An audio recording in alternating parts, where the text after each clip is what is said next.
Well, hello there, everybody. Had to get everything going there for a moment. I'm so glad you joined with us. We're continuing through lesson one of the Precept Ministries course, Passing the Mantle. And today we're dealing with 2 Kings chapter 4. And so make sure you read the scripture first, verses 8 through 17. Put it on pause, then come back. So what we see here is that Elisha goes to Shunem. And here he encounters a woman that's described as a prominent woman. And she persuaded him to eat with her and her husband, to eat with the family. And so she says to her husband, you know what? I know this is a holy man of God. I want to do something here. Let's make a small room for him upstairs with a bed, a table, a chair, and a lamp. And whenever he comes through, he can stay there. And so the husband apparently does it. Okay, he's a dutiful husband. And so Elisha stayed there from whenever he passed through. So he stays one time, and he has his servant Gehazi with him. And this is going to be an interesting character, as we'll see later on. So Elisha tells Gehazi to go and call the Shunammite woman. So tell her to come here. Then Elijah says to Gehazi, his servant, he said, I want you to say to her, sort of interesting. I don't know if that's a social thing, cultural thing, probably is, but he didn't speak to her directly at this time.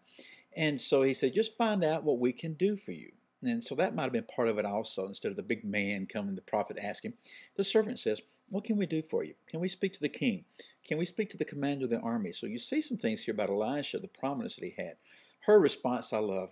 She simply said, I live among my own people. And what this shows is that she was satisfied with her status of life. She was satisfied where she was. She did not want anything from them. She simply wanted to share with them, and she provided a roof over their head. Well, Elisha still wanted to do something. So he says something to his servant, and his servant just sort of said, well, she has no son, and her husband's getting old. And Elijah said, that's it. And here again, we see a little thing where his heart was wanting to move and wanted to do something, and all of a sudden the word of the Lord comes to him. And it's not described that way. It doesn't say, thus saith the Lord to Elisha at this time, but look what happened. He calls her, and he says, you know what, this time next year when we come back through, you're going to have a son. Well, her response was, oh, master, please don't deceive your servant that way. And he said, no, it's going to be true. And it was so. Next time he came through that next year, she had a son. And what we see is some things right here. We see hospitality, obviously, because she was being hospitable, but she was also very patient. She was contented. And I believe that the Lord really, really granted her something because of that hospitality, that patience, that contentment in life, that all of a sudden here comes forth new life. A son that she did not know that she would ever have, that she winds up having. We're going to see some more about that son the next time together. Again, I'm Dale, and I thank you for being with me. And I'll see you again next time.